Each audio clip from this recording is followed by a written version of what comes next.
All right, it is nearing the end of the first round of the NFL draft, and the 49ers have made their selection.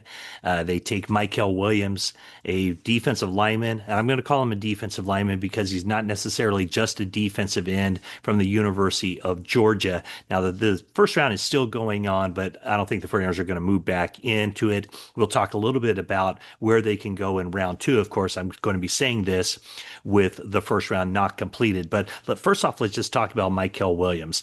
What John Lynch said was that everything, the totality of the player, the person, is what led them in that direction, and certainly sounded like that was the consensus within the building. I mean, to the point that even on Wednesday night, Kyle Shanahan trusted his family enough to inform his wife and kids that this was the player that they wanted. However, they didn't think that he would be there. Stop me if you've heard that before.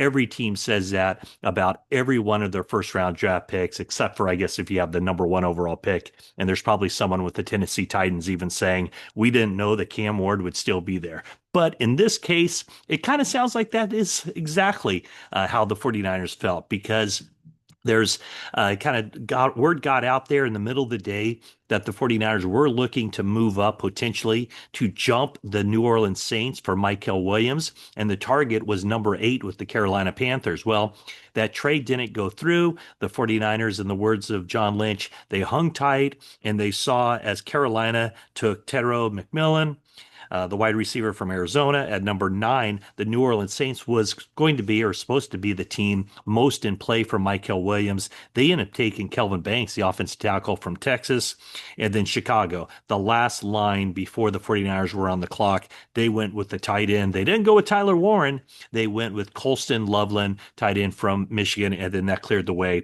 for um, for Mykel Williams. Now, in the draft lead up, I talked a lot about Shamar Stewart. I thought that that might be a way they go. I thought Jalen Walker could be a way they would go, or even Walter Nolan. Now, those players went very soon after that. But what set Mykel Williams apart was, the size. He's basically the same size, same level of athleticism, maybe not quite as much as Shamar Stewart, but he did have 14 sacks in his 3-year career. He played a lot of different roles in that Georgia defense. And what the 49ers saw in Mykel Williams, as Chris Kocurek, the defensive line coach, gave in his evaluation to the 49ers personnel department, the best edge setter in college football. There's also this untapped potential as a pass rusher. So he can play the wide 9, he can move inside and rush the passer.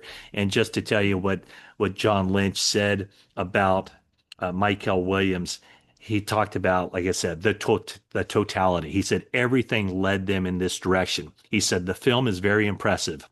Mykel's a big, good-looking kid in every way. He's big, he's tall, he's long, he's a great athlete, he's tough, he's smart, he's versatile, and he can play outside and he can play inside.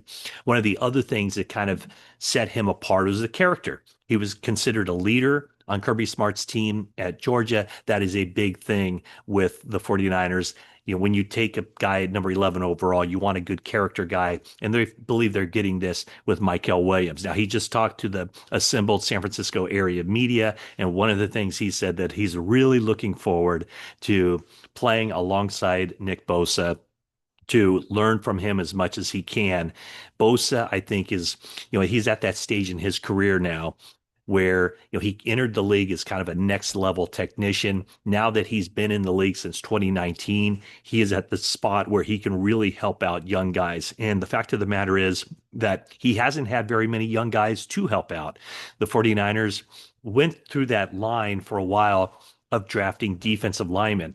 I mean, think about it. Going back to 2015, it was Eric Armstead. Then it was DeForest Buckner. Then it was Nick Bosa. Am I missing somebody? Oh yeah, before that, Solomon Thomas.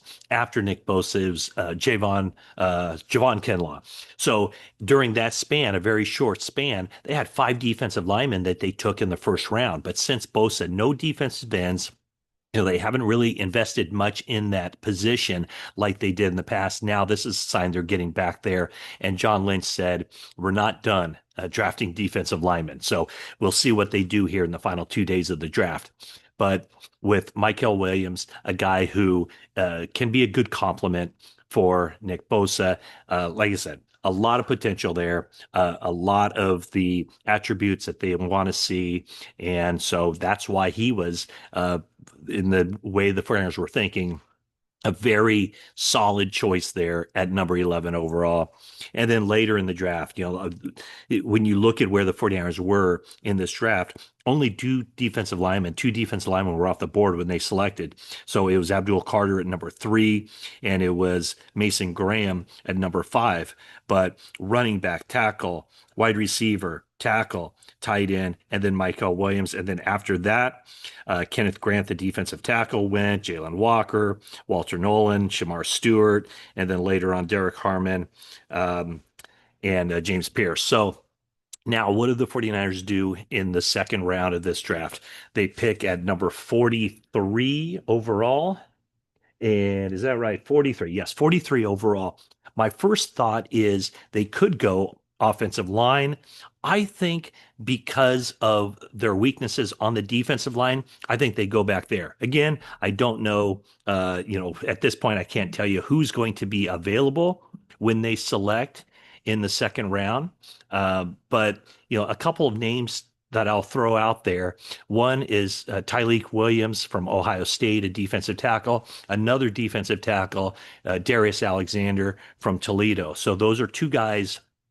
When you think about it, 49ers' two biggest needs: defensive line, defensive tackle, defensive end. If they can check both of those boxes with their first two picks, I think that'll be a really nice haul for them. Now, Josh Conerly is an offensive tackle who could be worth looking at if they want to roll the dice on a player who has an injury issue, and he hasn't gone yet. That's Josh Simmons. A lot of people think that he could end up being the best offensive tackle in this draft, and they wouldn't necessarily need him for this year, for the 2025 season. That could be down the road, potentially somebody to replace Trent Williams. So a lot of different ways the 49ers can go with this next pick, but they certainly checked out a need and a guy that, was seen as, in the mock drafts, right there in that area, with Mykel Williams, somebody who could go right there. He was kind of clustered with a lot of other defensive linemen, but certainly sounds like from the 49ers standpoint,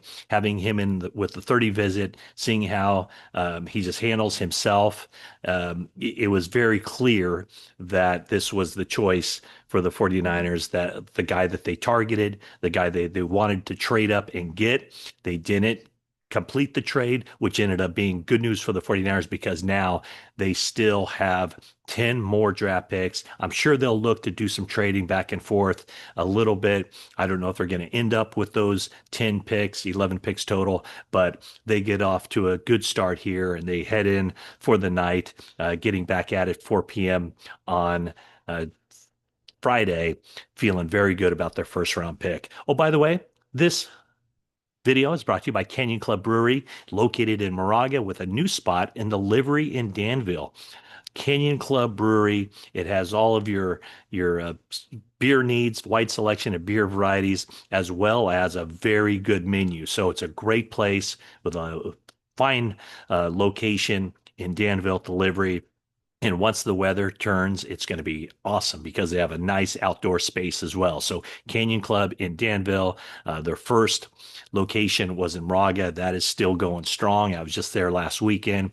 Again, another really nice place outdoor to enjoy the sun and the great Bay Area, East Bay temperatures. So Canyon Club Brewery, check that out. And I might be heading there Saturday after the draft. So thanks for watching this video, and I will be back throughout probably the day tomorrow. Right now, I'm going to get ready to tape 49er Talk podcast and also put together a mock draft for the second round. That's right. Can't get enough of these mock drafts, can you? Thanks for watching. Subscribe if you haven't already. Leave a like, leave a comment, and that is it for now.